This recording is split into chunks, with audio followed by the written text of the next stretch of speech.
Hello मित्रांनो, कसे आहात? छान आहात ना? आज की नाही मी तुम्हाला एका शिंगवाल्या घोड्याची गोष्ट सांगणार आहे. एकदा काय झालं माहितीये? एका गावामध्ये एक जेकॉब नावाचा मुलगा राहत होता. तो मुलगा जो आहे ना, खूपच इमानदार होता. आणखी तो आपल्या वडिलांची सेवा जी आहे ती खूप मन लावून करायचा. एकदा काय झालं की त्याचे वडील खूप आजारी पडले. ते असं वाटायला लागलं की आता काही वाचणार नाही. सगळे डॉक्टर आले, वैद्य आले, पण कोणाचंच काही औषध जे आहे ते वडिलांवरती असर नाही करे.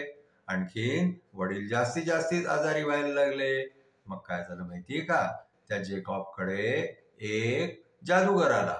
तो जादूगर येऊन जेकॉबला म्हणाला की समजा तू एका पांढऱ्या घोड्याचं शिंग आपल्या वडिलांना आणून टच केलं तर तुझे वडील जे आहे ते ठीक होऊन जातील.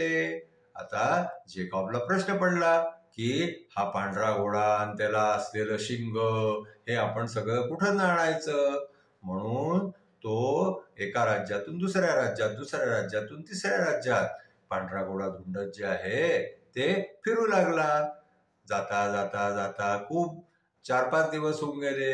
बिचारा जेकॉब जे आहे तो घोडा धुमता धुमता थकून गेला. एक दिवस काय झालं की एका नदीच्या किनाऱ्यावरती जेकॉब जे आहे तो थकून बसला होता आणि तिथे त्याला झोप लागून गेली. आता काय झालं माहितीये का? थोड्या वेळाने त्याला असं वाटलं की आपल्याला कोणाचा तरी स्पर्श होऊन राहिलेला आहे. कोणीतरी आपल्याला झोपेतून उठवायचा प्रयत्न करतो आहे. म्हणून जेकॉबनी झोपेतून जागा झाला आणि त्यांनी पाहिलं तर जवळ एक पांढऱ्या रंगाचा घोडा उभा होता आणि त्या घोड्याच्या डोक्यावरती मध्योमध जे आहे ते एक शिंग होतं. जेकॉबनी पाहिलं.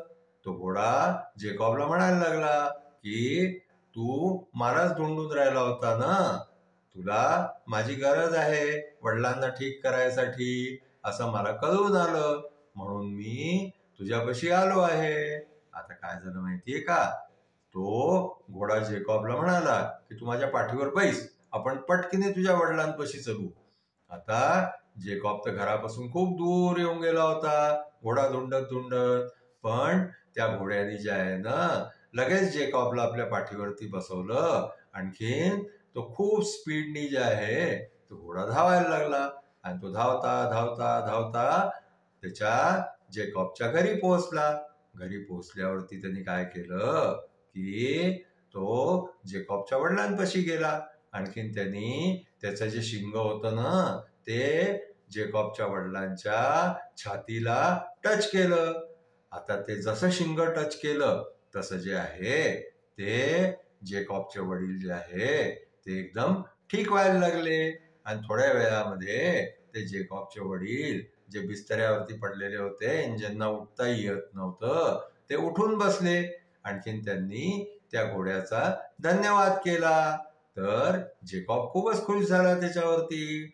पण तो घोड्याला म्हणायला लागला की पहा, तू माझ्यावरती एवढा मोठा उपकार केला, माझे वडील ठीक झाले, पण मला तुझ्यापाशी द्यायला काहीच नाहीये. तर तो घोडा काय म्हणाला माहितीये की मला तुझ्याकडून अपेक्षाही नाहीये.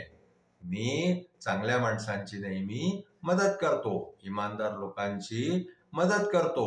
आणखीन मला त्याच्या बदल्यामध्ये काहीच नको असतं.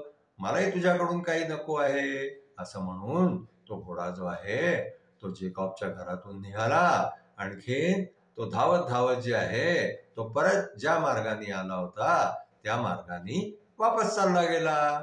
इकडे जेकॉबचे वडील ठीक होऊन गेले.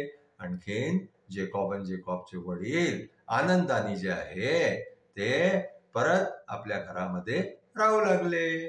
आजची आपली गोष्ट इथेच संपली.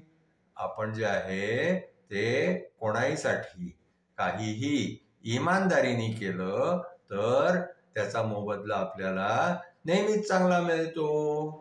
म्हणून आपण नेहमी इमानदार असावं, ऑनेस्ट असावं. आणखीन आपले ऑनेस्ट प्रयत्न करावे कुठच्याही कामासाठी, म्हणजे आपल्याला त्याच्यामध्ये सफलता मिळते. आजची आपली गोष्ट इथेच संपली. आमची गोष्ट तुम्हाला आवडली असल्यास आमच्या चॅनलला लाईक करा, शेअर करा, सबस्क्राईब करा. Thank you.